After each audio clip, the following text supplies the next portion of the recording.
Hi, Analisa 6 here with the Lady of Leisure and the Sober Curator to bring you the November 2023 astrology forecast. Oh my God. In my head, I was thinking 2021, and I'm so glad that 2023 came out. And I'm like, why am I 2 years behind in my brain?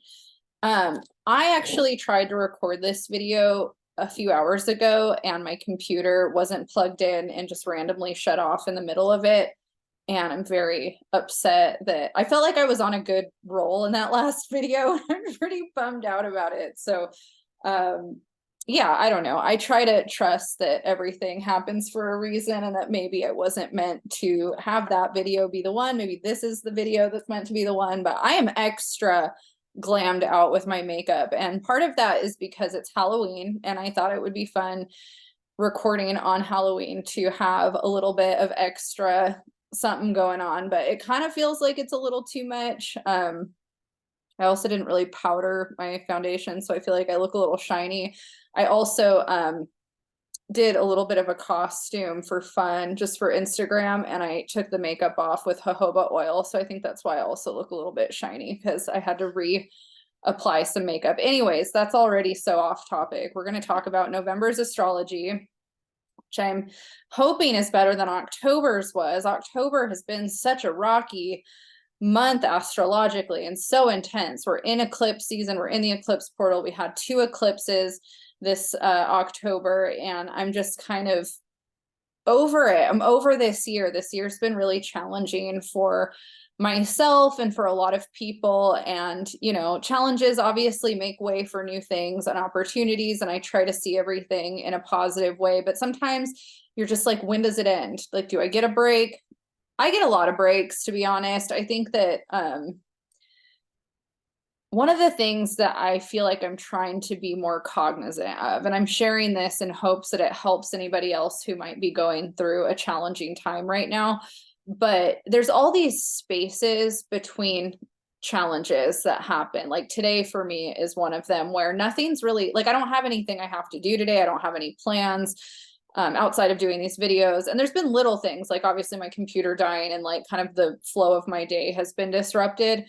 But for the most part, everything's fine. Like, all the things that matter for me on a personal level in terms of having my needs met are fine. And so it's those little spaces where things are not actively happening to you that are negative, or I think it's really important to stop and take deep breaths and acknowledge, like, right now in this moment, everything's okay, everything's fine, I'm safe, because life is short, life is temporary, life is constantly changing, always in flux. And there's going to be a time where you are having, in the present moment, something negative happening.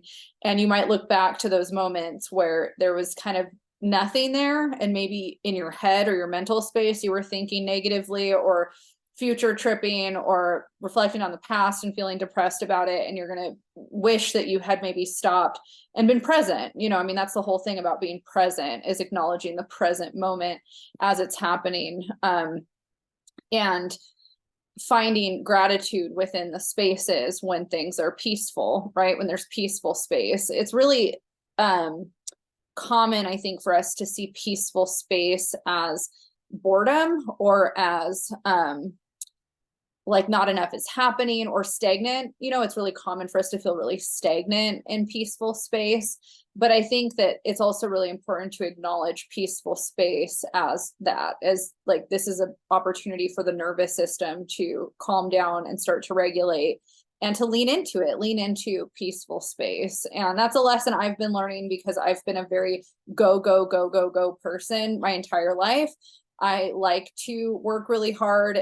I'm an impatient person usually by nature. And so working on embracing peaceful space, slowing down the moments where things are kind of stagnant and quiet, they're so difficult and challenging for me, but there's been so much wisdom and things that I've learned to embrace through being in those moments. And it's still hard for me. I still feel very much like I'm not in a place in my life where there's enough momentum or enough fire energy kind of happening. And I'm just trying to remember that things are cyclic.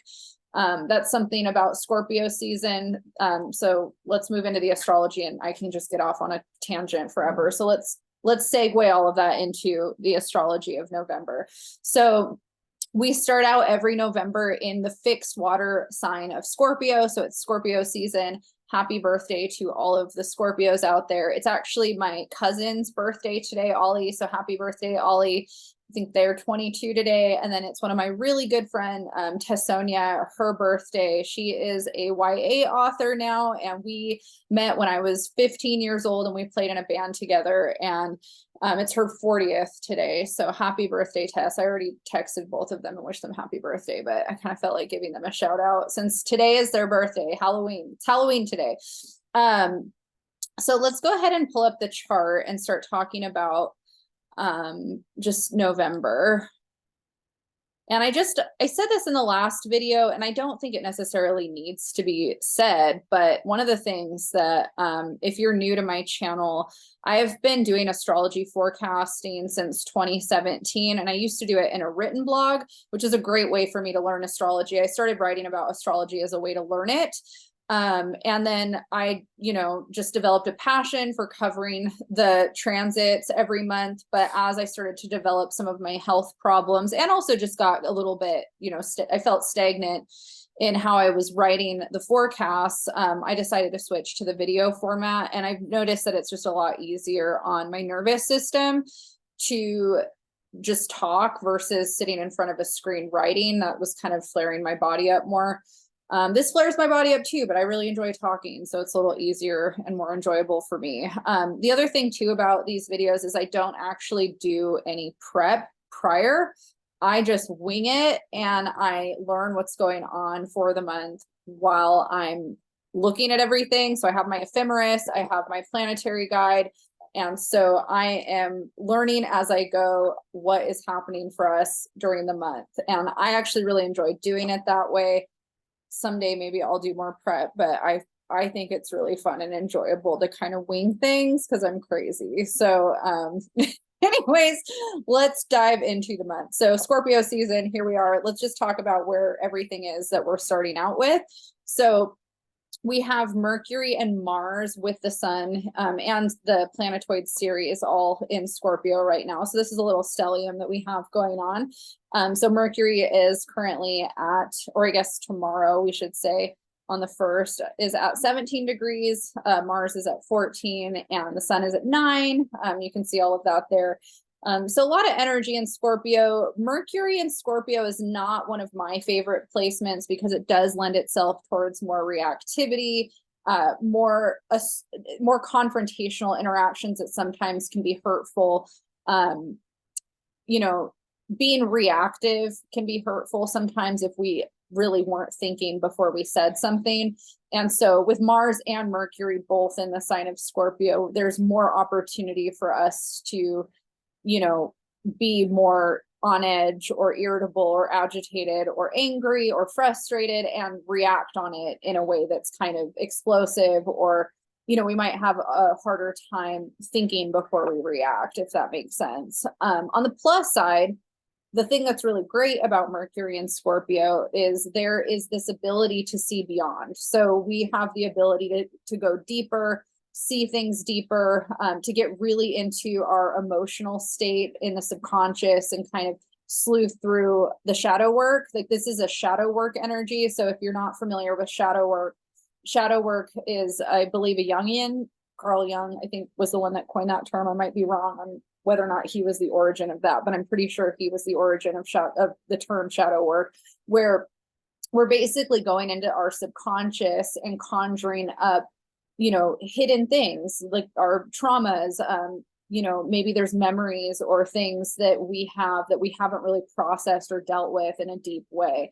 And Mercury in Scorpio is an opportunity for us maybe to go into the depths of the subconscious and pull up memories or pull up trauma or pain and really process the things that we haven't processed or worked through. So a lot of times when we're triggered or we're emotionally reactive, that's because something has been hit from within us, sometimes within the subconscious, or it can be something that we're operating from. But, if our bandwidth is short, if our energy is short, we're more likely to be triggered by things when, we're at a limited capacity for what we're able to hold.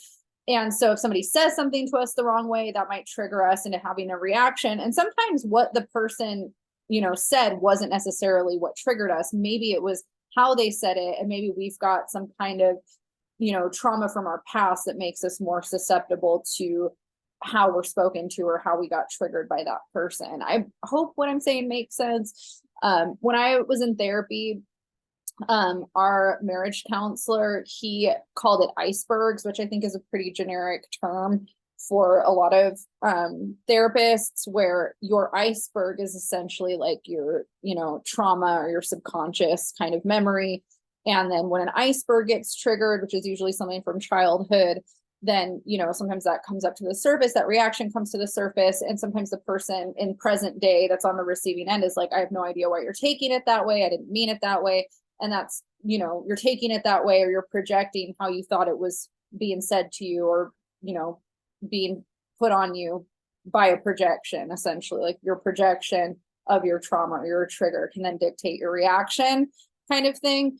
And so with Mars and Mercury and the sun here and Ceres here, like we might be in a state of having to work through, like, what are those subconscious triggers, those icebergs that we're getting hit, that we have reactions towards, right? And so Mercury's, if you watched October's forecast, we talked a lot about this.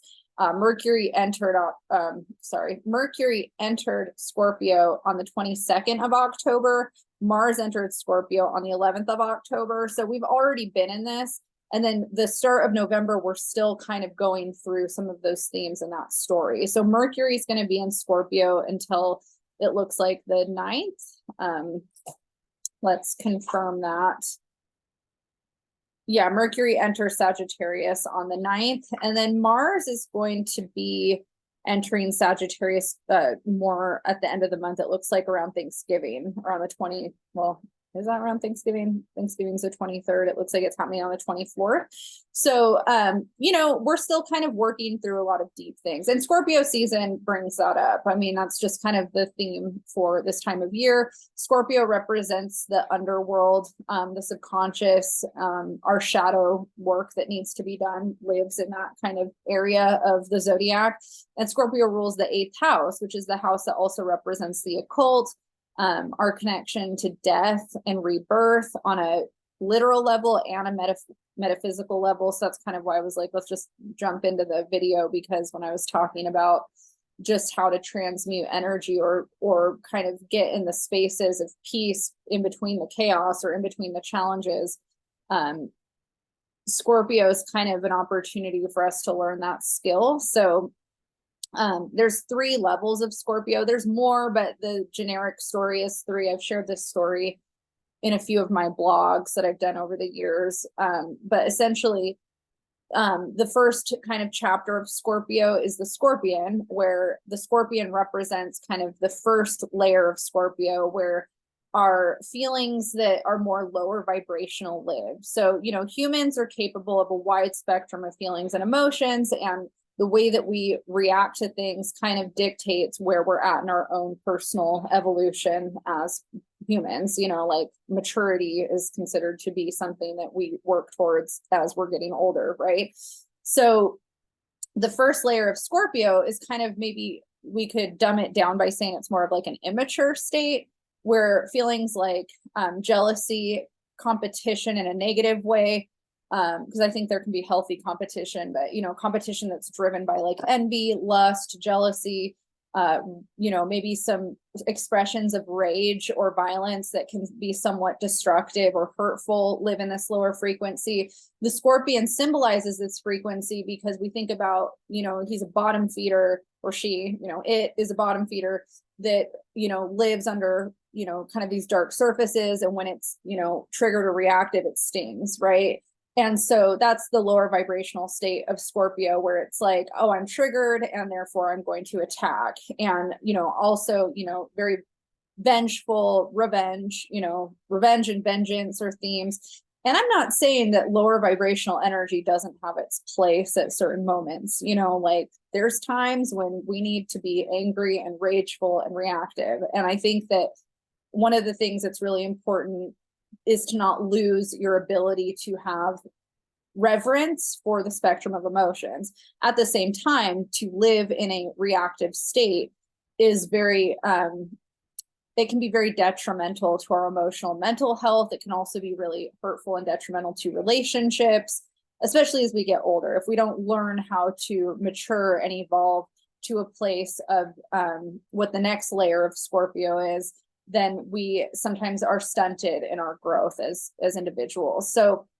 the next state of the Scorpio journey is the eagle. And so what we're trying to gain in the eagle stage is observation of our emotional reality. So one of the things I also learned in therapy is that it's really important to validate people's feelings, whether you yourself agree with them or not.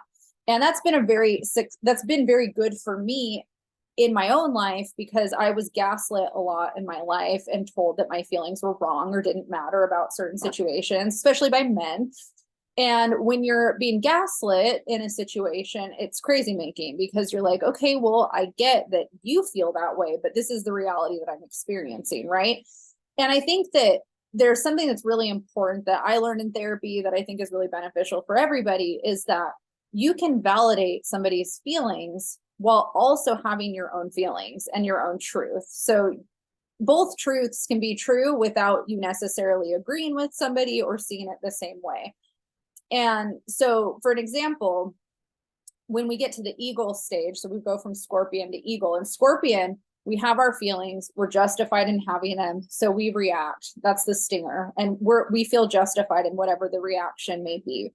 In the eagle stage, we become more of an observer of our emotional reality, and then we're able to choose our reaction versus just reacting on the first feeling. So in the eagle stage, we're getting to a point where if we get angry or triggered, instead of, like, maybe when we were a child, we'd throw a tantrum or we'd scream or we'd cuss or we'd get upset, as a teenager, the teenager is very much scorpionic, where we're very, our hormones are going crazy. We're very reactive. And then as we mature, the hope is that we learn more appropriate ways of having reactions where we're not just freaking out and flipping out, right? So we might be in a state of acknowledging that we're angry without raising our voice or without flipping out. And so in the eagle, we're like kind of hovering above the scorpion, but we're not acting like the scorpion, but we might be able to acknowledge that the feelings are still there, right? So it's like, okay, I'm still triggered, I'm still angry, this is still very upsetting for me, but I'm going to have a different emotional response or a different reaction. And I think it's also important to note there's nothing wrong with like having an emotional reaction, but sometimes it's helpful for us the more that we can observe ourselves having an emotion before we react and choosing our reaction wisely. Like that shows a certain level of self-control that can be really beneficial in working environments, sometimes in relationship dynamics, things like that. When we get to the third stage of Scorpio, it's called the Phoenix stage. And Phoenixes represent transmutation of energy, which is what Scorpio is all about. A lot of people are like, why isn't Scorpio a fire sign? It doesn't make sense that it's a water sign. And to me, it makes perfect sense that it's a water sign. It also makes perfect sense that it's associated with a phoenix that represents fire, because water energy is the intuitive, emotional, spiritual realm in a very similar way that fire is. But water lives more in the feelings, and Scorpio is a very feeling-centered energy. The Phoenix represents transmutation or burning away of energy, and that's what Scorpio essentially does in the Phoenix stage. So once we get to the Phoenix, we're able to actually change or evolve our somatic response to triggers. So I'm trying to think of a good example of something. There's a difference between observing a feeling that you're still having and then actually transmuting your physical feelings. So I'll explain something that I'm stuck in somatically that I haven't been able to transmute, and that's my fear of flying. I've tried a lot of things. I've done past life regression. I've done, I worked with a somatic therapist. I've done tapping. I've done a lot of things. And I feel very much, I've also done like exposure where I've like overdone the flying, thinking I would get over it, meditation, dream work, all this stuff.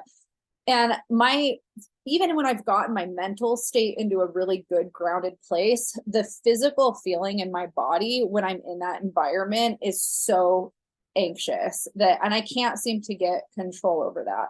So for me, I'm stuck in the eagle stage. And sometimes I even devolve back into the scorpion stage where I'm having like an emotional reaction that I feel like I can't control. I've definitely been in the eagle stage many, many times when I'm flying, where I'm able to hover above how I'm feeling, but I'm still feeling it.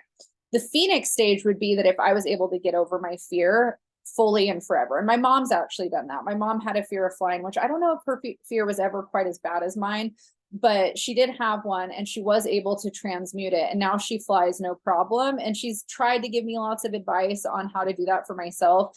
And it's not working for me the same way.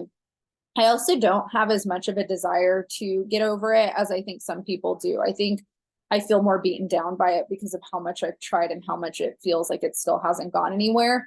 But my mom transmuted that for herself. And so she doesn't have that somatic reaction anymore to flying. She's a lot more grounded and confident about it and feels more of a sense of safety in it than she used to. So that's kind of the example of the Phoenix, is that when you're in the Phoenix stage, you're able to burn away the previous feeling or the previous fear or trigger and transmute that energy into something else. You're basically kind of the magician, of your somatic response. And I think that there's definitely a lot of opportunities in life that we have to do that. And I think we sometimes are consciously doing it, and sometimes it just happens through us changing things about our lives in a more active way.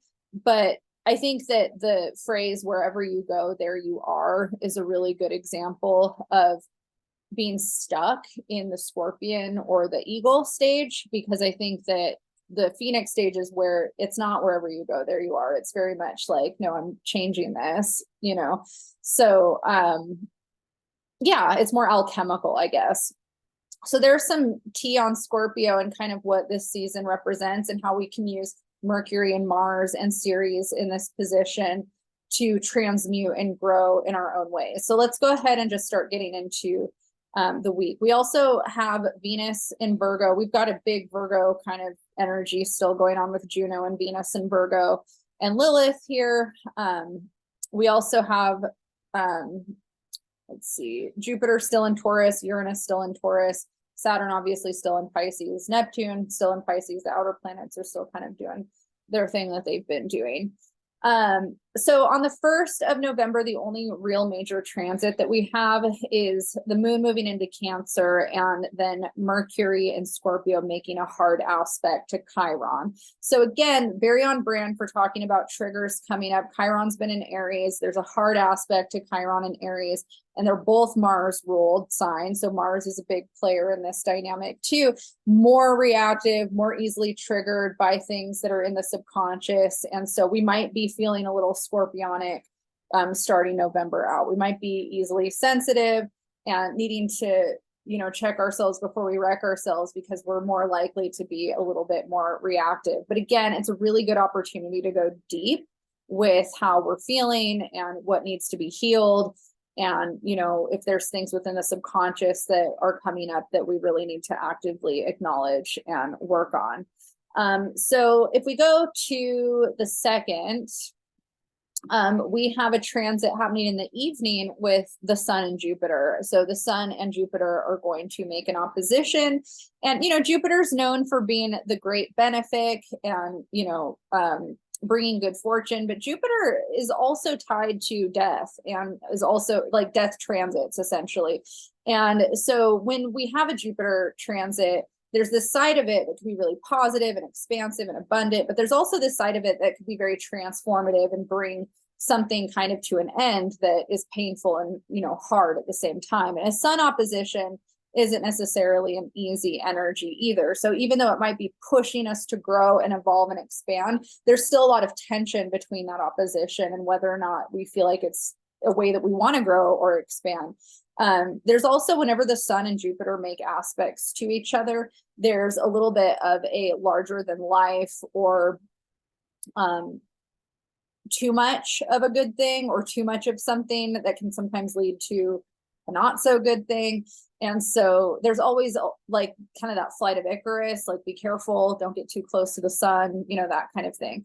The second's also Dia de los Muertos. So if you celebrate, happy Dia de los Muertos. This is my wedding anniversary, and I have a feeling that it's going to be a very abundant day with a Jupiter Sun opposition, but I also need to be mindful because of that. So yeah, it's kind of interesting. I mean, I personally have seen Jupiter transits be so positive and then also so difficult simultaneously. So I think that we obviously have free will to lean into certain aspects of the transit. So there's always kind of this desire with Jupiter to go too far or above and beyond or over the top. So, you know, reining it in a little bit is usually positive for everybody in that way. And this Jupiter, you know, opposition is also making harmonious aspects to Juno, and Juno is the asteroid that represents marriage and contractual relationships. So there is harmony in the air.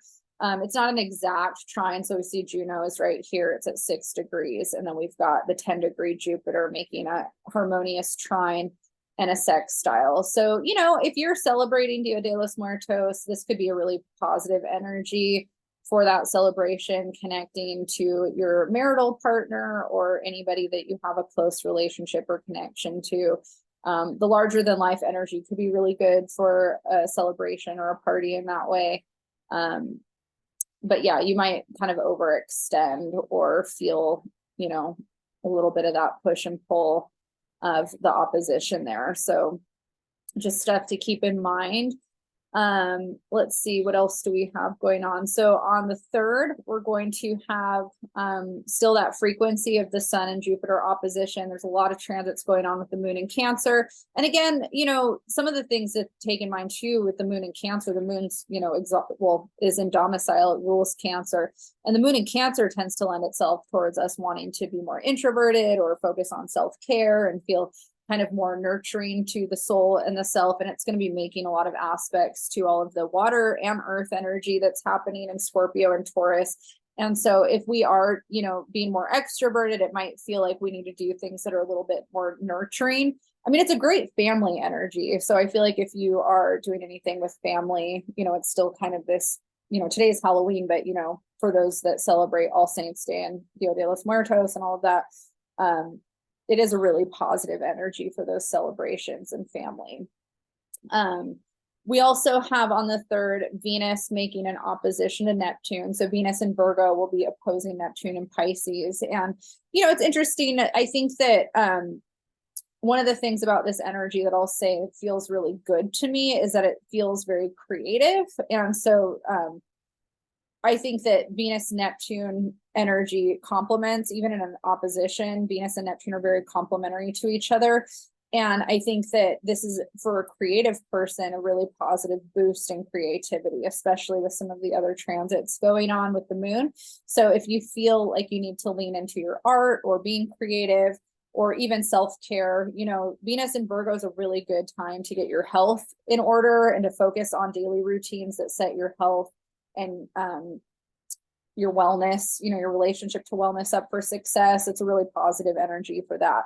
Neptune can feel very ungrounding and discombobulating, but it also connects us to our creativity, art, music, spirituality. So again, spiritual hygiene could be really positive for you during this time. There's also a lot of energy with Mercury and Scorpio and this kind of enhancement of this opposition that lends itself to being very intuitive and sensitive to energy. So if you are somebody that enjoys meditating or dream work or spiritual work in any kind of way, that's also enhanced, like that frequency is enhanced. Let's get to the 4th. So on November 4th, Saturn, which has been retrograde in Pisces for a couple months now. Let's see when Saturn stationed retrograde was in June of 2023, Saturn stationed retrograde at 7 degrees Pisces. And then on the 4th of November, Saturn's going to station direct at 0 degrees Pisces and be direct for the rest of the year. So Saturn's going to be moving through those early degrees of Pisces again. It's going to hit 3 degrees on December 31st. So if you have anything between 0 and 3 degrees, you might want to look and see where Saturn direct is going to be hitting again now after coming back over the retrograde. Let's see. The other transit that's happening on this day is Mercury opposite Uranus. So Uranus transits stress me out because they often mean that there's something unexpected that happens, and always unexpected things doesn't always mean good things, but it doesn't always mean bad things. And so it's one of those things whenever I see a Uranus transit where I'm like, I'm just going to stay home. I'm just going to stay home. I'm not going to do anything. And when Mercury is involved, it stresses me out a lot of times when it comes to getting along with other people. People kind of can be a little bit more reactive, like I was talking about earlier.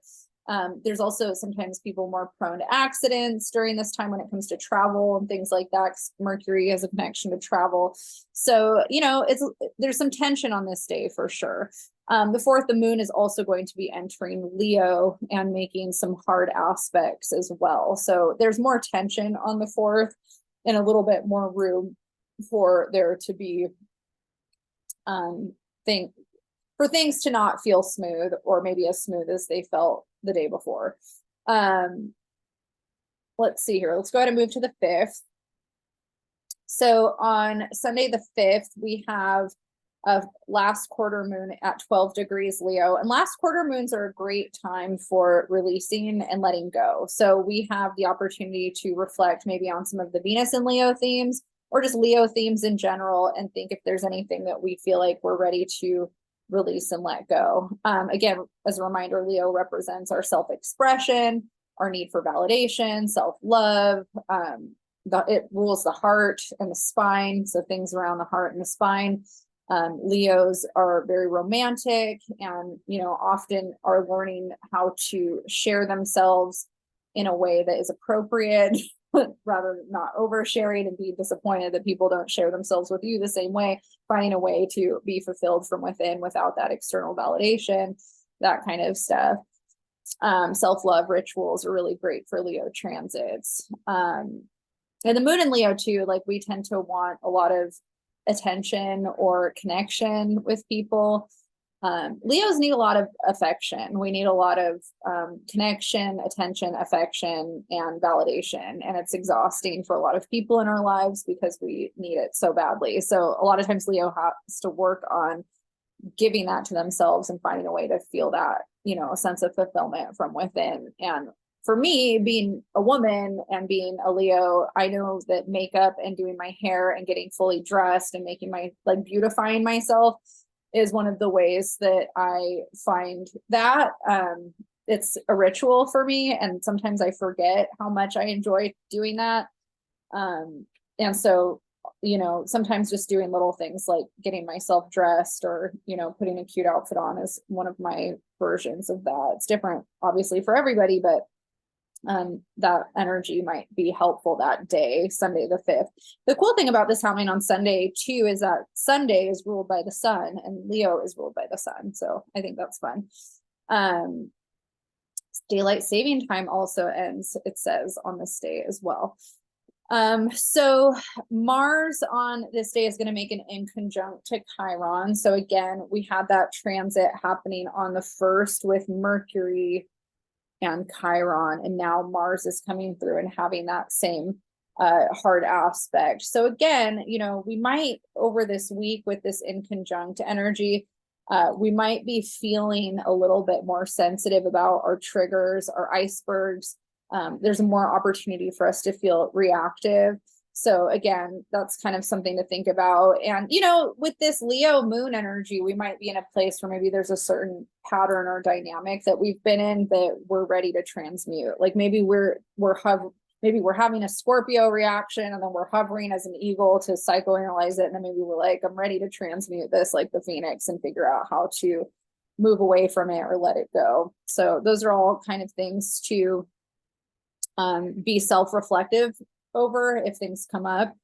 The Leo moon is also going to be making an aspect to that Chiron in the morning, and then making some hard aspects to Mars and Mercury and Scorpio and Uranus and Taurus throughout the day. So there is a lot more tension on Sunday. Again, like if you're feeling tense or irritable, maybe you need to go out for a walk and blow off some steam. This would be a good day to blow off some steam, doing something physical too. All right, let's get to our second week of November. So Monday the 6th, the moon will be moving into Virgo in the morning. And then we also have a positive harmonious aspect between Venus and Pluto. So Venus in Virgo is going to make a trine to Pluto in Capricorn. So we have an Earth trine happening between these two. And Venus in Virgo, again, like I said, I really enjoy kind of the ability to utilize that energy for self-care when it comes to our health, our daily routines, putting things in order that, you know, are fulfilling to us, even kind of the aesthetics of how we put things in order. Like I think about like having cute storage bins for things, and you know, like if you're getting on a new health routine, like I know like certain things like counting my steps on my Apple Watch and having a cute band for my Apple Watch. Like whenever I make something that is kind of annoying to do into something that's aesthetically pleasing, I'm way more into doing it. Like I think one of the things that's really helped people get inspired and motivated to work out is cute workout clothes, right? It's like, oh, I want to work out in my cute workout clothes, so I'm going to go to that Pilates class because I want to feel cute at my Pilates class. I feel like that's very Venus and Virgo to me. Like, how do I make mundane routine cute? How do I make it appealing to me? How do I make it something that feels good or something that I want to do? With the trine to Pluto, we might actually be in that reflection. Pluto is that planet that rules Scorpio in, you know, in the outer planet way. Mars rules Scorpio in traditional astrology, and then Pluto's that modern ruler that comes in. And Pluto's the planet that represents transformation. So if there was a planet in here that would represent the phoenix of that Scorpio layering, it's Pluto. Pluto is here to be the phoenix and to burn everything away and transmute it into whatever the new needs to be. And so with the Pluto trine, we might be in a position of feeling empowered to make those changes or to transmute or transform in whatever way we want to do. I know for me, I really need to figure out a better routine with my exercise and my health. It's hard because of my illness with chronic fatigue syndrome. I can't always stick to a routine in a way that I feel like is supportive, because I get certain symptoms that sometimes I have to just listen to what my body says right now. And even though my brain's like, it would be really nice to go on an hour walk right now, sometimes my body's like, if you do that, you're going to be screwed for the next 2 days. And so there's times that I'm having to gauge that. And so I'm still kind of in that mode of learning, you know, what that looks like for myself. But that could be part of it. You know, it's like if you're being hit with something in life that's forcing you into something new, the Pluto Venus trine might be forcing you into an empowered state with it. You know, and that same thing with organizing. Like, let's say you have a junk drawer, or you have a junk closet, or you have, you know, like some cupboards that are crazy, which I know I do. And let's say you're like, I really need to clean this. It's the end of the year. I really want to get, you know, like some pre-winter organization done. Some of the incentives that you can have is making it beautiful or appealing, right? So going out and buying cute storage bins or cute labels for things, or watching Home Edit, or going on Pinterest. Like that's how I inspire myself to do projects that are annoying, is I get really excited about making it aesthetically pleasing.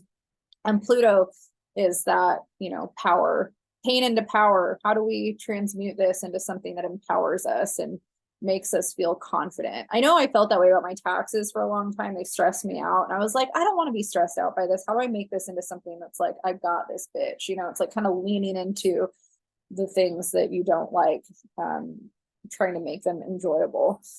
And with the moon entering Virgo this day, that enhances that. So one of the things that's funny, so before we started hiring someone to do our yard work, because my husband got too busy with work to do it, prior to that, when my husband would do yard work, it just was this weird thing that we didn't talk about. Like, I'm an astrologer, and it wasn't like I was like, oh, the moon's in Virgo, you should go do yard work. One of the things I just noticed was that he would just choose to do yard work every time the moon was in Virgo. And it was this pattern that I started to notice, because, you know, I used to write these forecasts every week. And so I would know in my head, like, what the week looked like.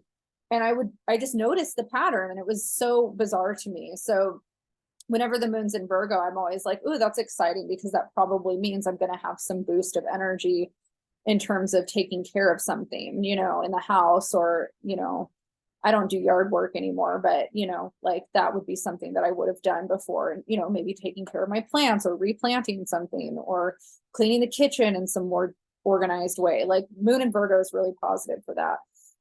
Another transit that we have starting the week out on Monday is Mercury in Scorpio making a trine to Neptune in Pisces. So again, this is really good when Neptune's involved, for especially water trines are really positive for creative energy. This is great songwriting energy, great artist energy. One of the downfalls of this energy is it's really detrimental to addicts. So again, you know, as a recovering addict, when I see this stuff, I'm like, if you're on, you know, the verge of relapse, this would be a day where it's really good for you to lean into all the Virgo energy and really get on top of your support system, your self-care, the things that ground you, the things that are organizing your health. And, you know, this is good for spiritual practice. So a lot of us that are in recovery need some sort of spiritual practice to hold on to when we're feeling depressed or existentially blown out, which Mercury trining Neptune and Pisces, Mercury and Scorpio trining Neptune and Pisces can make us very existentially blown out, where we're like, what does it all mean? Why am I here? I feel depressed. And so sometimes leaning into the mundane tasks can be very grounding. The Mexican women in my family, their whole thing was that if you're sad, you clean, which, you know, is very matriarchal in the wrong ways sometimes, or maybe that's patriarchal. But the more I got into studying like witchcraft in other cultures, especially like, you know, some of the more like indigenous kind of folk magic kind of stuff, cleaning and those types of responsibilities, the way that Western patriarchy has dumbed all of that down, is like it's this monotonous task that sucks, that has to suck, that, like, you know, as a woman, if you're a feminist, you rebel against it and all this stuff. But in folk magic and folklore across many cultures, cleaning was a spiritual sacred act, and it's something that you did to reset the space. You know, we think of saging, you know, in Native American culture is that, but also the way that you clean and decorate and organize your space is like that. There's a lot of hoodoo practices and how you clean your space that have to do with spiritual maintenance, like you're maintaining your space in a spiritual way. And so for me, once I kind of started to realize how much my space affected my mental health and my emotional health, there's a certain layer of organization and cleanliness that I feel like I have to abide by in order to feel like I'm keeping the energy of my space high vibe. And, you know, that's different for everybody. What feels good in my heart and my soul is not necessarily what's going to feel good for somebody else, but it's important that whatever that is for me, I maintain. So speaking of that, my dog came here for scratch. I was scratching my dog while I was saying all that, and he totally farted and then ran away. And I'm just in a fart smell right now. It's horrible. So talking about spiritual cleanliness while my dog's farting in my face. Ugh, so funny. But anyways, I think that, you know, when we talk about like existential crisis, feeling sad, using mundane tasks to pull yourself out of it, doing mundane things like cleaning does not pull me out of it unless I have that perspective. So if I see cleaning my house as me doing like a spiritual cleanse, I put on music, I light some incense, I sage, and everything I'm doing is like a spiritual cleansing where I feel like I'm pushing my negative energy out. It's really enriching. But if I think of cleaning like a chore, then I don't want to do it and it doesn't feel helpful at all. So I think your mental space and your perspective has a lot to do with how those things impact you in that way. There's some days for me where, like, now that I've started painting's giving me that same feeling. So, you know, the Mercury, like, I feel like I need to put in my calendar that this would be a great day for me to start a new painting because of that Mercury Neptune trine. It's like a great energy for that enhanced energy. And what's funny is that I have a lot going on at the end of this week, and I was already mentally in my head being like, you should start a new painting at the beginning of next week. I already had that in my head. So it's very good for the week, especially with the moon, you know, teetering from Leo to Virgo. So the 7th, let's go ahead and move on. We have no really, like, obviously the energy from the day before is still going to be playing a part, but this is all mostly just transits with the moon in Virgo to Jupiter in Taurus, the sun in Scorpio, and Chiron in Aries. We're just going to move past that. And then the 8th on Wednesday, we have another pretty heavy astrological day. So Venus is going to move out of Virgo and enter Libra. And Venus is going to be in Libra until it looks like we have, it's going to be in Libra the rest of the month. So she's not going to move out of Libra until just the beginning of December. So we have Venus in her sign of domicile for the rest of the month, which is great. So that means that when a planet's in domicile, it means that they're in their home sign. So Venus rules 2 signs. She rules Libra and Taurus. And so her being in Venus is very positive, or sorry, Venus, her being in Libra is very positive for all of us. So I'm excited about that. Libra is the cardinal air sign that represents the 7th house, which is the house of relationship.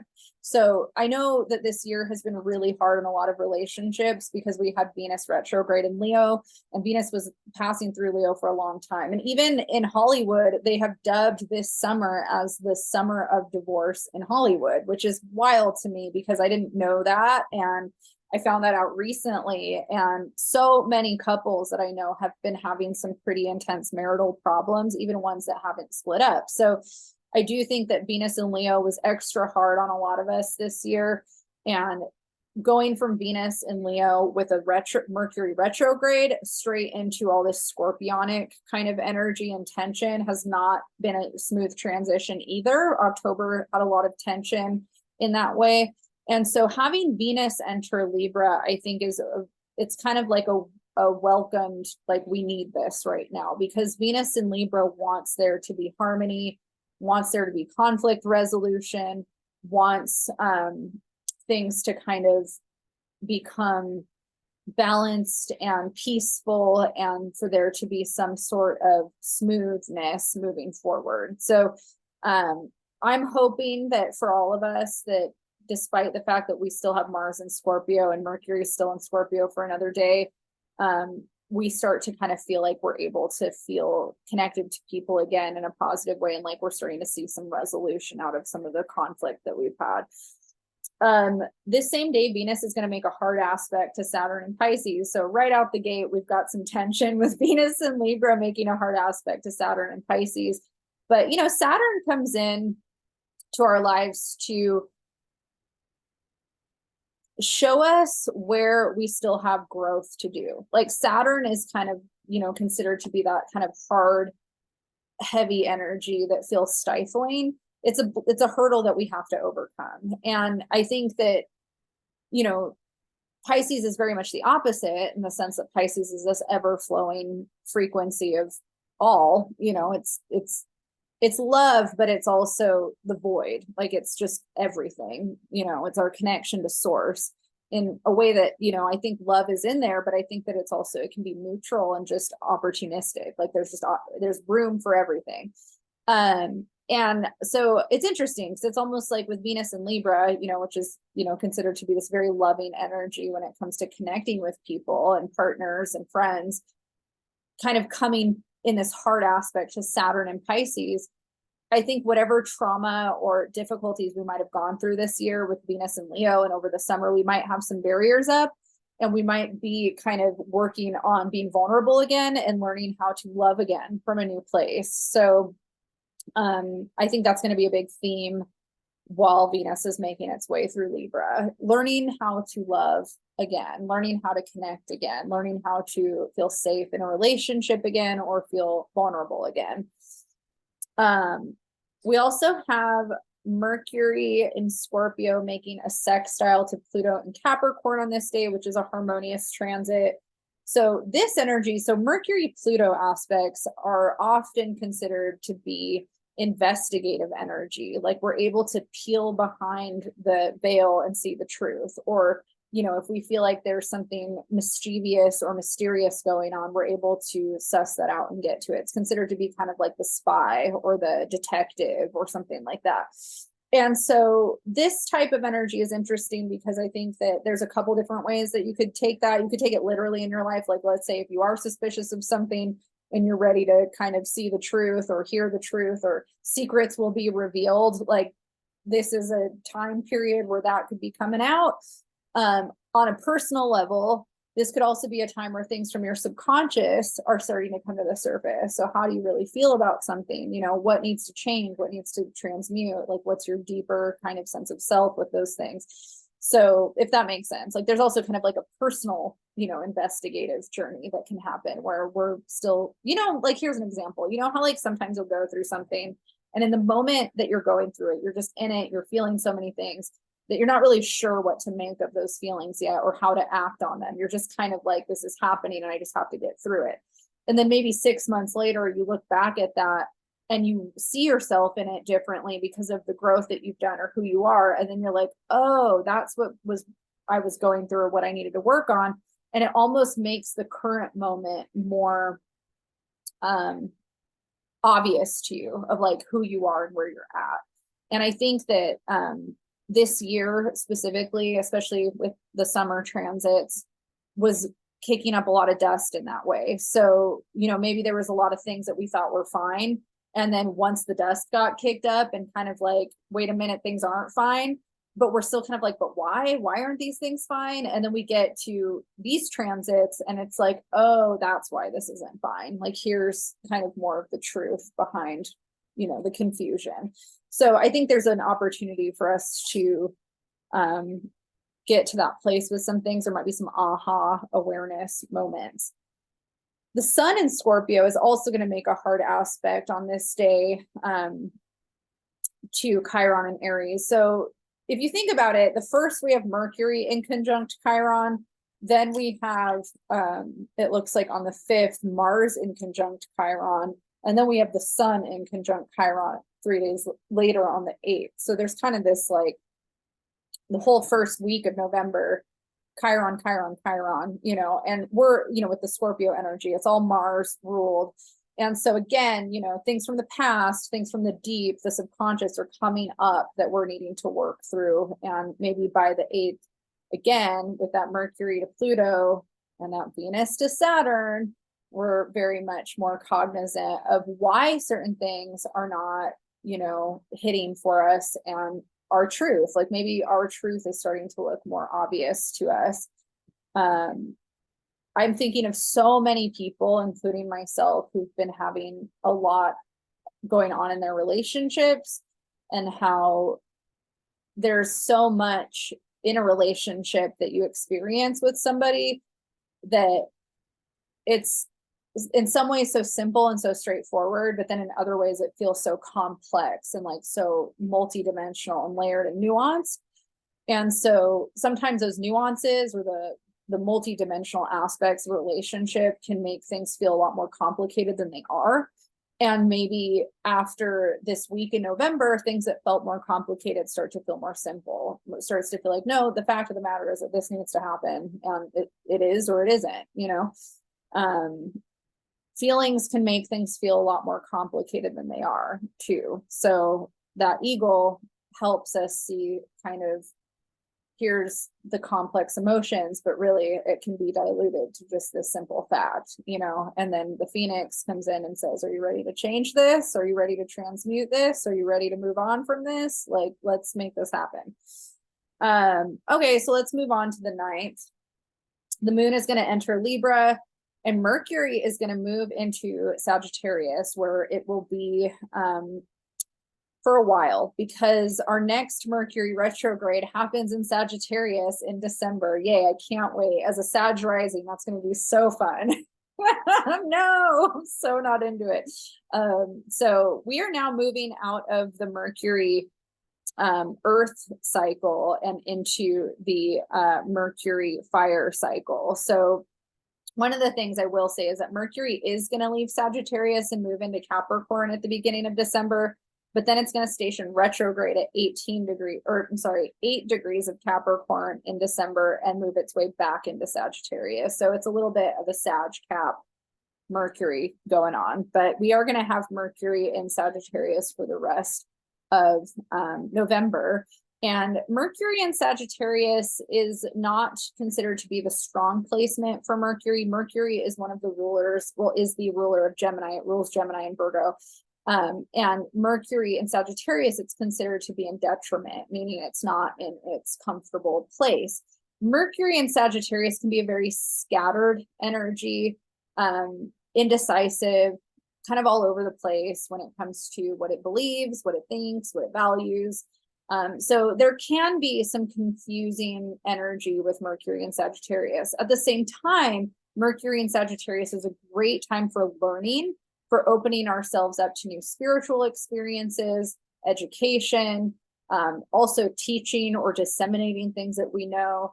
It's also great energy for putting our foot in our mouths, and thinking that we know more about something than we actually do. As a Sag rising person, I'm really good at that, and I've had to work on that one a lot. So I feel like it takes one to know one kind of thing.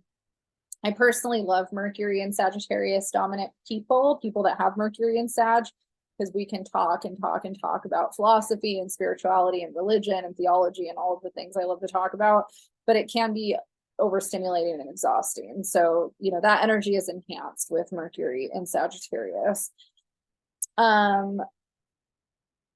Let's see here. Mercury in Sagittarius on the next day is going to make a square to Saturn in Pisces.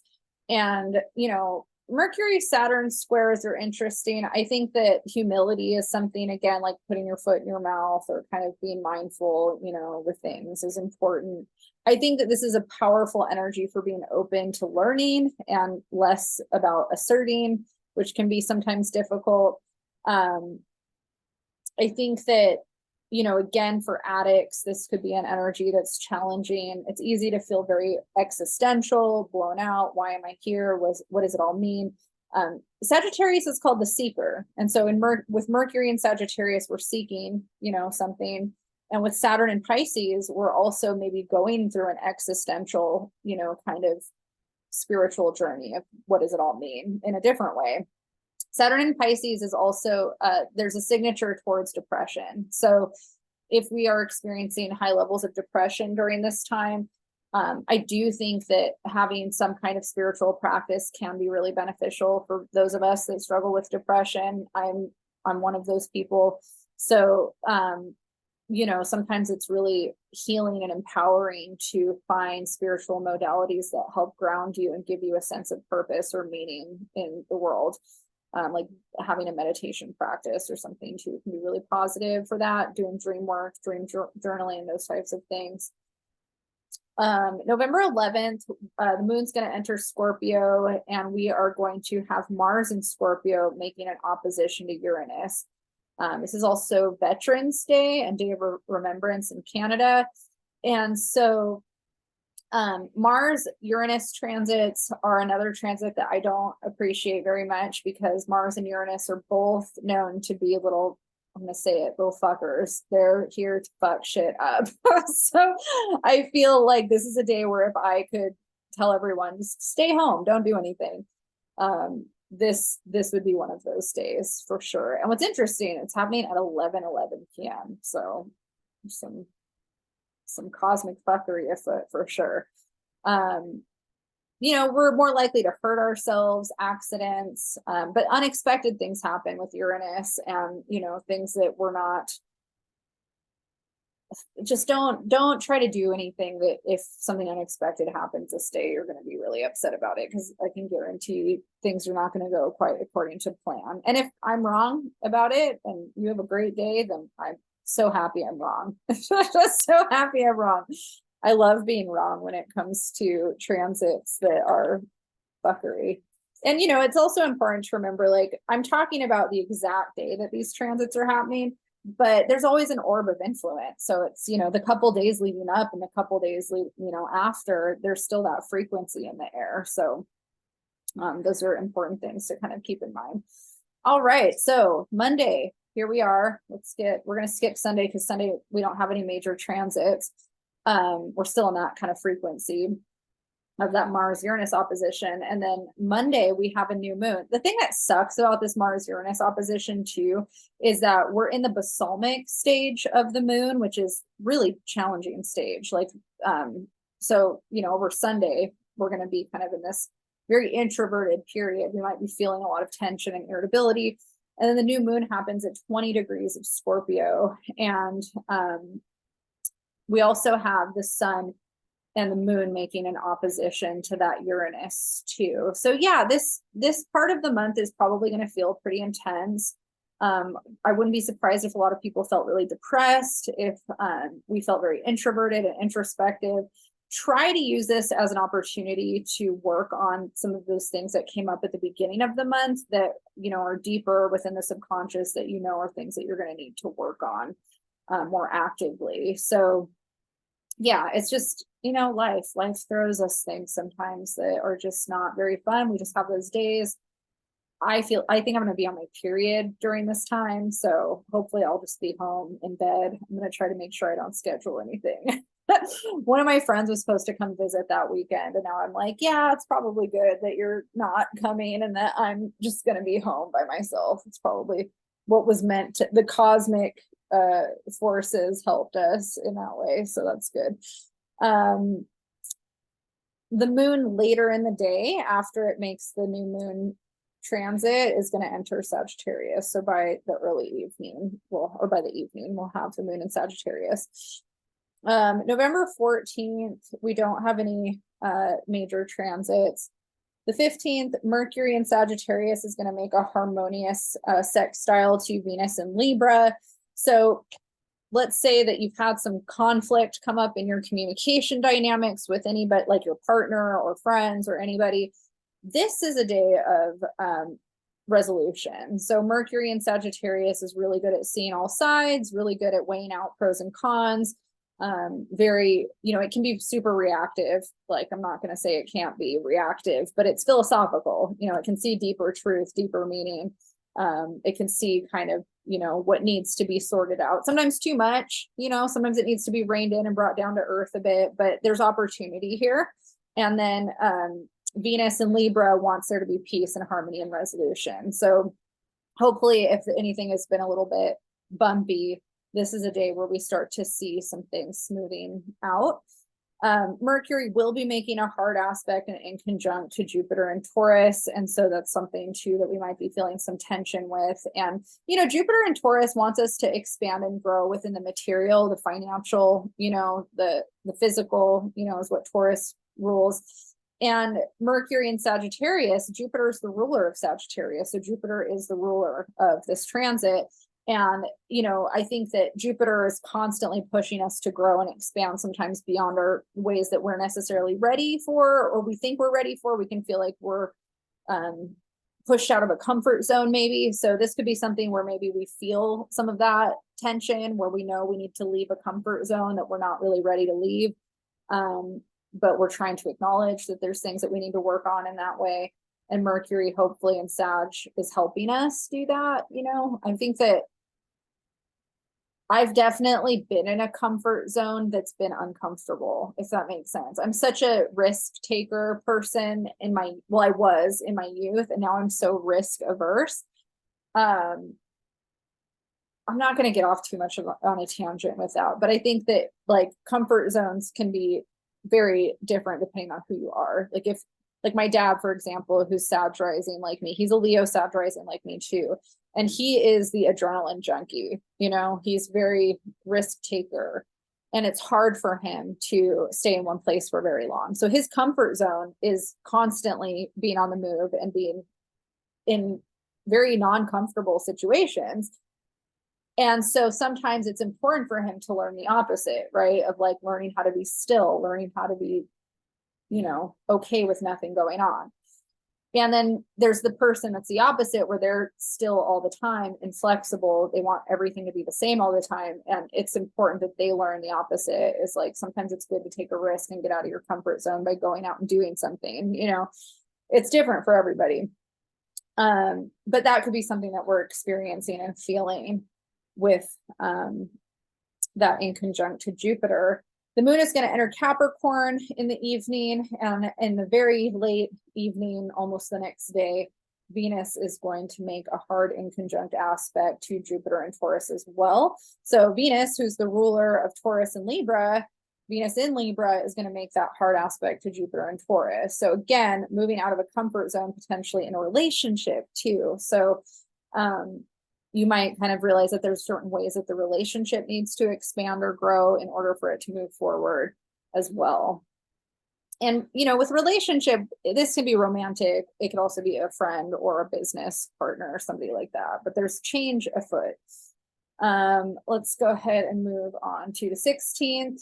Venus is going to continue to make that inconjunct to Jupiter. The 17th, we have Mars in Scorpio making a trine to Neptune in Pisces, and the Sun in Scorpio also making a trine to Neptune in Pisces. And then the Sun and Mars in the evening are going to make a conjunction, which is also considered to be a combustion.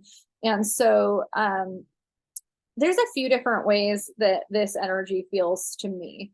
You know, obviously water trines, I've talked about how positive it can be for creative energy and tapping into inspiration. And, you know, I feel like art is very much a channeled thing where you kind of feel into it, and, you know, it's like this vision that you bring to life. And I think that water energy, you know, especially with Neptune and Pisces and Mars and the Sun, it's like we're able to channel and direct that energy.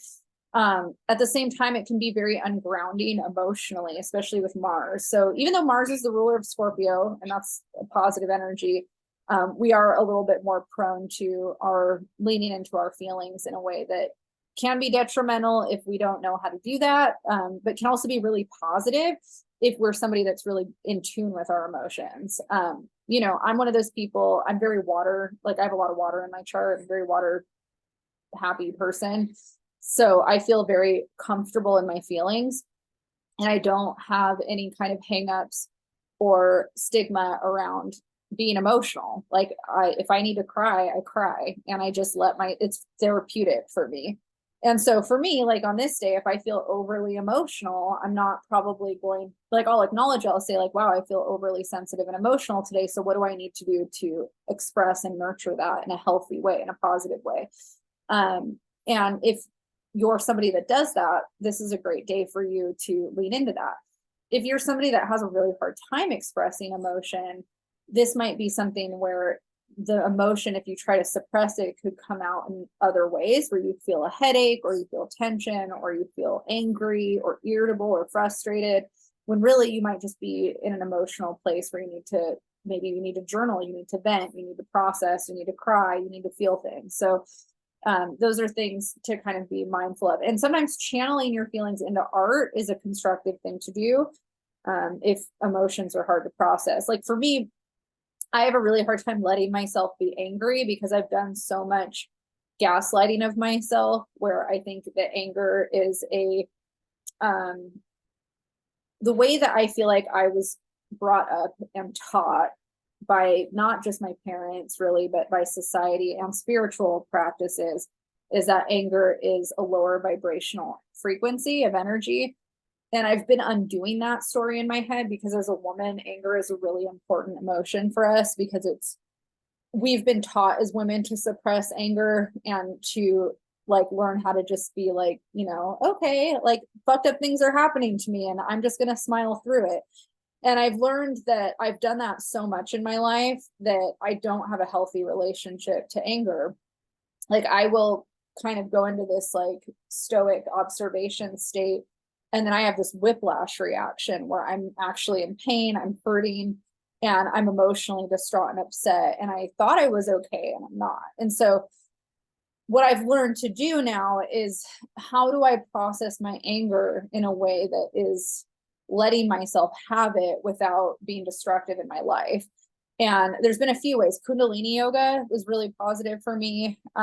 Working out, lifting weights, walking before I started having my health problems. Like that was how I was processing anger.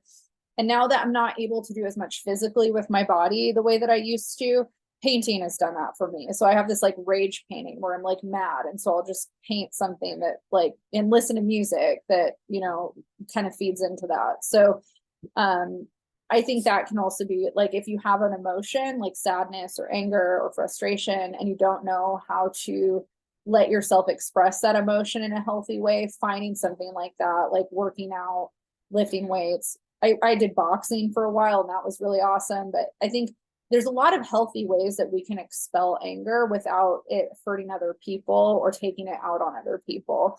And I think that a lot of people don't know that that's an okay thing to do. So then they suppress it and just try to transmute it. But part of transmuting it, I think, is having an active relationship with it where it gets expressed in a healthy way. This painting that I did where the cat, well, let me take it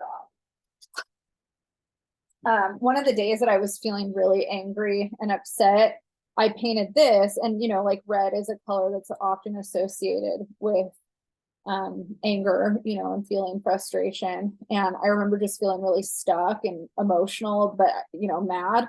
And so this is what came out of me. I didn't know this was what was going to come out of me, but this is just what happened. And it's been really fun to see and to do. And it's like, you know, now I kind of remember this day and how I chose to deal with it in a way of making a painting that I actually, you know, I personally really like this painting a lot. And it actually makes me happy. Like, even though I was not happy when I painted it, I look at it and I'm like proud of myself for channeling my anger or frustration in that way. So anyways, that's just a example of just some of the ideas that you can have during some of these transits that are really challenging. Okay, so let's go ahead and move. The 18th, the moon is going to enter Gemini. Moon in Gemini is one of those energies too, where we can feel a little anxious. And so kind of coming off of this energy where we're feeling maybe kind of moody, you know, and like we need to work through some feelings. There's a lot of positive aspects with the moon on that day, the day before, like the moon in Capricorn makes a lot of harmonious aspects. So Friday, that day, the 17th, we might actually be feeling pretty decent. But you know, the moon in Gemini is also prone to kind of making us feel a little restless or anxious. So we might need to be feeling like we're busy in some way. It enhances communication too. Oh my gosh, I lied. It's not in Gemini, it's in Aquarius. I don't know why I did that. I was like, wait a minute, Capricorn. I'm like totally ditzed out on that one. The moon is in Aquarius. Okay, scratch what I said. The moon in Aquarius, this is why I should just be looking at this instead of my ephemeris, but I don't know if it would have mattered. Sometimes I just see things in my head differently than how they're appearing. The moon in Aquarius actually makes us really want to connect to other people, our community. Aquarius rules the house that represents friendship, networking, being involved, you know, in things that matter to us. So that might be something that we feel. I noticed for me when the moon's in Aquarius, I definitely start to feel more social. So, you know, the new moon period was very introverted. So we start out the week with that new moon that's very introverted and very antisocial. But by Saturday, with the moon entering Aquarius, we might be more like, I'm ready to come out and you know, see people and connect with people again. Sunday on the 19th, the moon's actually going to be making a lot of harmonious aspects. So we have the moon making a trine to Venus and Libra, the moon sextiling Mercury and Sagittarius, the moon sextiling Chiron and Aries, and then we have one hard aspect where the moon squares Uranus. But I do think with all of the other harmonious aspects, even though they're happening really early in the morning, it does set us up more to want to connect with people and to have more peace or flow within the day. I feel like I really need to get this wall looking better. It looks so crazy. Okay, let's go ahead and move on here. This is going to be a long video.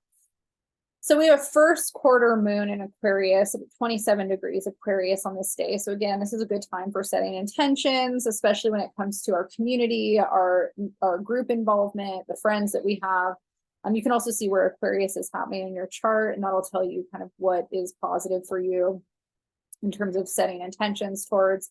Later in the morning on Monday, the moon, after it does its first quarter, you know, square to the sun, it's going to enter Pisces. The moon will enter Pisces, and then we're going to have the sun in Scorpio making a harmonious aspect to Pluto and Capricorn. Then we have Mercury and Sagittarius making a harmonious trine to Chiron and Aries.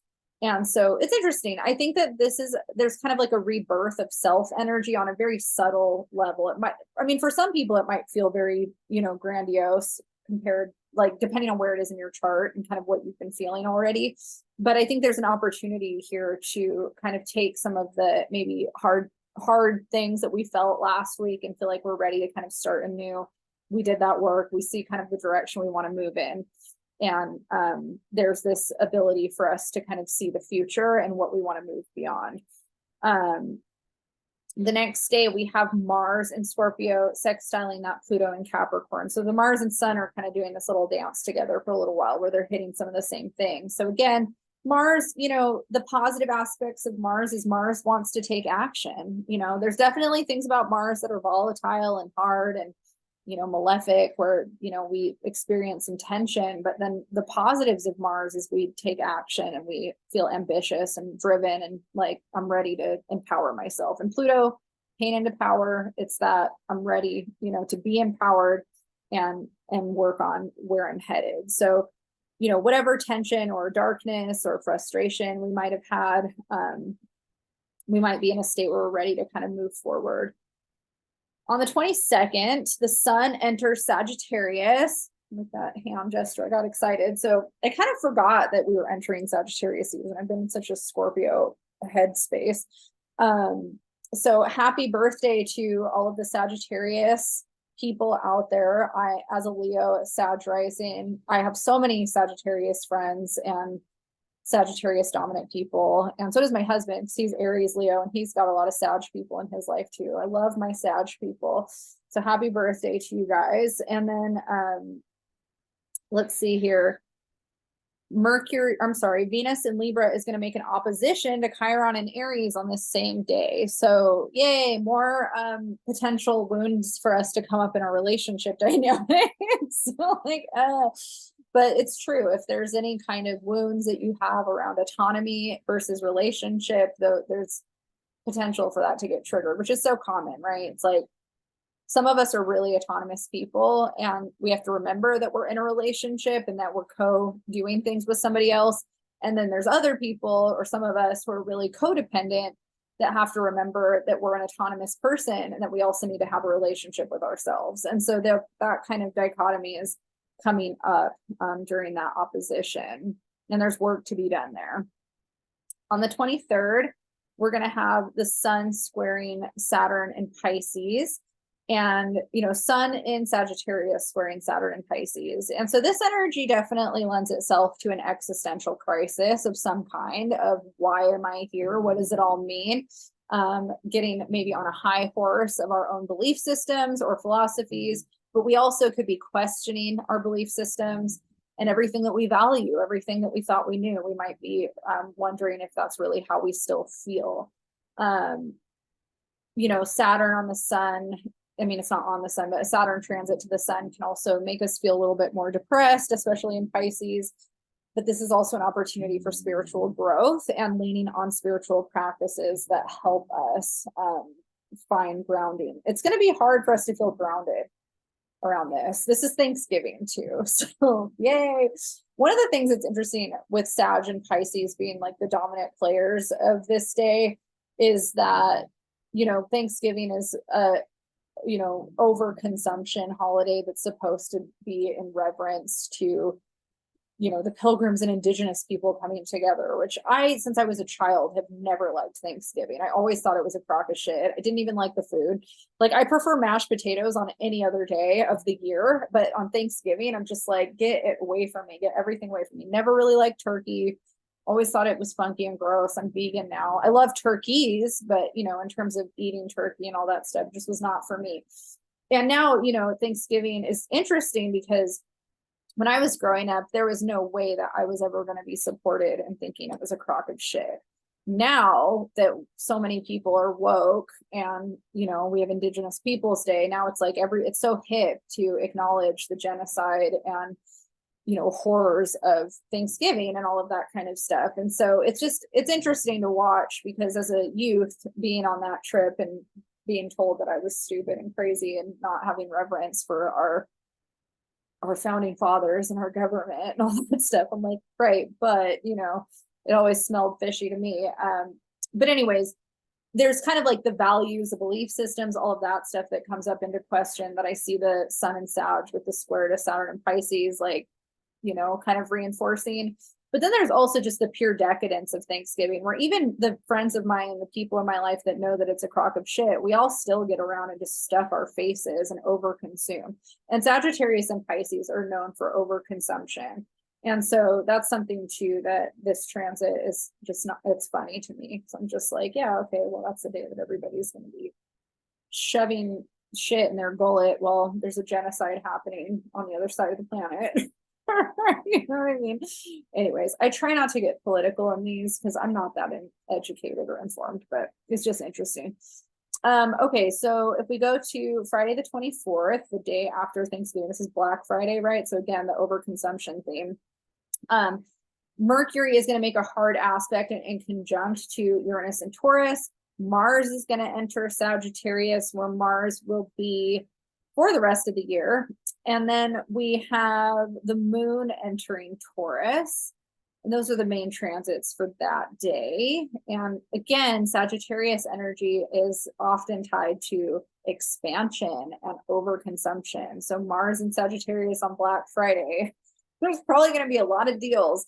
Be careful not to overdo there. Again, too, like Sagittarius energy is very much on a high horse a lot of times about its ideals and belief systems and values. And there could definitely be a lot of conflict around people arguing about their belief systems and values. And even you know, maybe your belief systems and values getting challenged during this time. The next day on the 25th, Mars is going to square Saturn and Pisces. So, you know, again, there's a lot of tension here. This could be a creative energy if you want it to be. This could also be a fight energy. This could also be another existential, what does it all mean energy. It's really about what you make of what comes up for you in that way. So, but you know, there's kind of this pattern happening over the last couple of days because we already had the sun squaring. And like I said, Mars and the sun are kind of doing this little dance right now. There's a lot of tension though, let's just say familial tension too. It's Saturn there, Saturn, and the moon in Taurus. Oh, so much opportunity for abundance and expansion in all the wrong ways, and plenty of familial conflict. And I know that's not me really being that smart of an astrologer, because it's like that would happen in most families over the holiday weekend, but the recipe is there. So, you know, it's there, it's happening. All right, so on Sunday the 26th, Venus in Libra is going to make a hard aspect to Uranus and Taurus. So there's definitely opportunity for conflict or upheaval when it comes to relationship dynamics. And then the moon actually is entering Gemini on this day, I promise. I think it should say here that the moon's a Gemini. Okay, it's still in Taurus there, but let's just go a couple hours. Now it's in Gemini. I promise. So again, more prone to anxiety.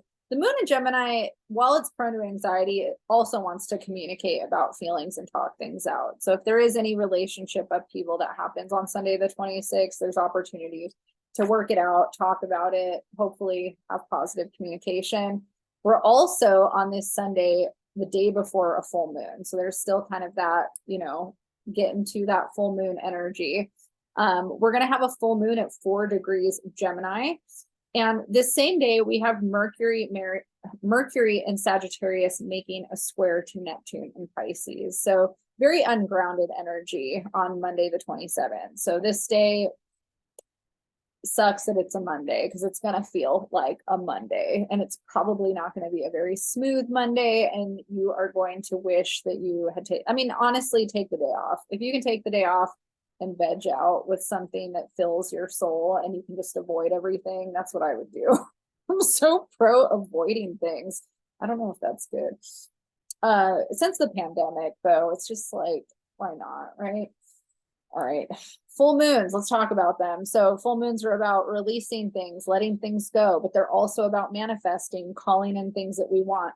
Look and find out where you have 4 degrees Gemini and 4 degrees Sagittarius in your chart, because that's the area of your life that you are going to be called to let something go or call something in.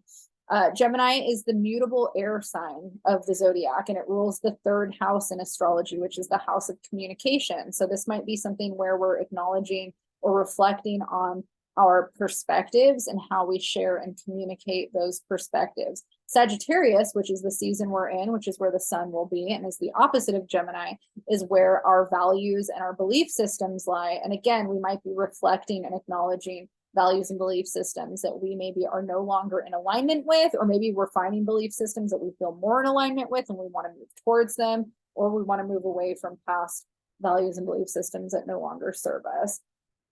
We go through this cycle every year, just in different ways. So, this is, I know last year there were certain things that came up for me during this time where I was like, I really need to figure out what I'm doing for Thanksgiving every year, because I'm not that happy with how things have been going with Thanksgiving, and I don't like Thanksgiving, so I need to figure out something else to do.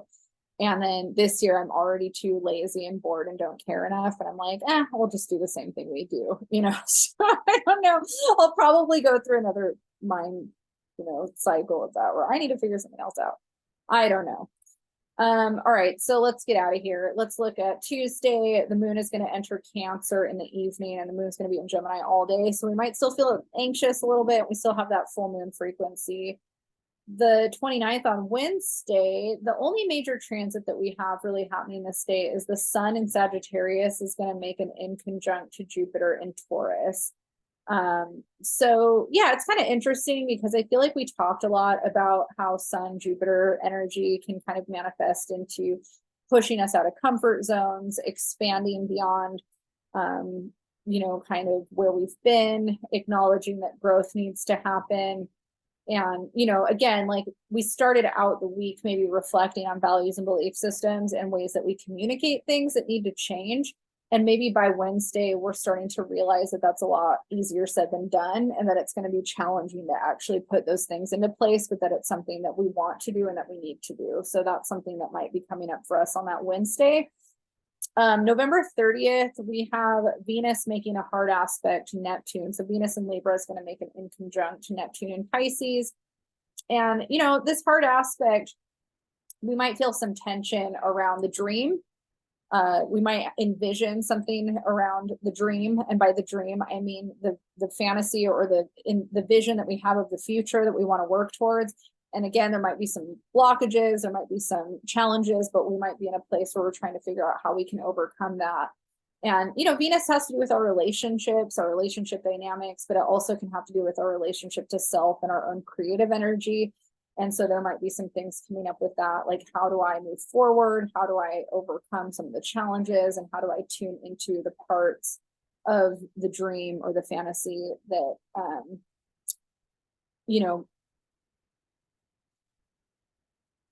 I don't want to say that are easy, but that ignite me, I guess, or make me feel the fire of passion towards accomplishing them. Because I think a lot of times, like I'm going to wrap up this month just kind of with some last little anecdotes, because this is the end of November, but I think that everything that we work towards and kind of want in life, a lot of it's not easy. And I think that's kind of why we feel such a strong sense of accomplishment when we go out to do those things, right? If it was easy, we wouldn't really value or cherish it because we didn't really work for it. And you notice that with people that have a lot handed to them, people that are born into a lot of privilege and wealth and money tend to take a lot of certain things for granted. Like one of the things I've noticed about some people in my age group is people that had certain things easier and handed to them. Like there's a certain like norm in like upper middle class where you get married, you go to college, you buy a house, and all of that is very like mundane and boring, or advertised as mundane and boring. If you're an upper middle class person that had all of that handed to them easily, right? And so it's really easy to take those things for granted because it's just it's keeping up with the Joneses. It's what everybody does. But there's a whole group of people that don't have those privileges in life, that had to work really, really, really hard to afford college or take student loans out to go to college. And then, that same group of people that don't know if they're ever going to own a house or if they're ever going to be able to own a house. And I know for me, I didn't go to college. I moved out at 16. That wasn't a value system of mine. I also didn't ever think that I wanted to own a home or could ever own a home, like unless I became super, super wealthy. And so there's not a day that goes by that I'm not like sitting in my house being blown away that I have a house, because I just didn't ever think it was going to happen. I just didn't think it was a possibility for me unless I got super rich. And so, you know, there's people in my life that don't necessarily value as mundane things because it's just always kind of been that way. And then there's people where they never thought they were going to have it. So they're constantly living in a state of gratitude once they've gotten it, because they know what it's like to not have it. And I think that my point in kind of talking about that with the transits at the end of November is that we have an opportunity to look at the current state we're in and really find a way to value it and have gratitude for it, while also finding what makes us feel passionate and where there's a fire in our belly and where we can kind of find enrichment and joy. And you know, for some, like I said, for some, it might be that challenge of proving to themselves that they can have something they never thought that they could have. If you're one of those people where it's like, that doesn't really fulfill you, like going to school or, you know, building good credit or having a car or like buying a house, that's totally fine. Your thing might be creative energy. Like maybe it's, you know, maybe you thought you could never do something creative because you were doing more of a keeping up with the Joneses thing. That's the other side of the story, right? Like a lot of people that choose to have this like steady career and mundane job, they're like, oh, well, I always dreamed of being an artist, but I could never be an artist because I have to earn 6 figures. But maybe that's what you do. Maybe that's your version of kind of the dream or the fire, is starting out, you know, figuring out how you can become that artist, or you can become the creative person you didn't think that you were able to become. So I think that the end of the year, we might be in a lot of reflections around those stories that we tell ourselves and whether or not those stories are really in alignment for where we're moving towards in 2024. And the end of the month in November is going to really set the stage for the Mercury retrograde that starts in December, because it's going to start in Capricorn, but it's going to move back into Sagittarius. And we're definitely going to be in a reflect and review around our values and our belief systems on a deep level. Like, is the walk that I'm walking in alignment with the values and the beliefs that I have? And often in Sagittarius transits, if we're not walking what we're talking, then things need to change. We're very much in a place of like, how do I make my beliefs and values align with the life that I'm actually living? And that's when a lot of people tend to make really big life changes or life choices, because they know, like, you know, you have that kind of existential, like, life is short and I need to do this now kind of feeling. And so November, it sounds like, is going to be a month where whatever dust gets kicked up and whatever we're forced to reflect on is going to set the stage for the actual changes that we start to make. And that Mercury retrograde is really going to push us into it for sure. So, and that's not till December. So we don't have to worry about Mercury retrograde till December, but November is totally going to be, I think it's smoother in a lot of ways than October was, but in a it has its challenges in a different way. It's like a deeper reflective month versus as many overt physical catastrophes happening, if that makes sense. Not saying they won't still happen, but because there's definitely some Uranus, Mars stuff going on in there. But I think that, you know, there's just a lot of deeper reflection for sure. All right, I'm Analisa.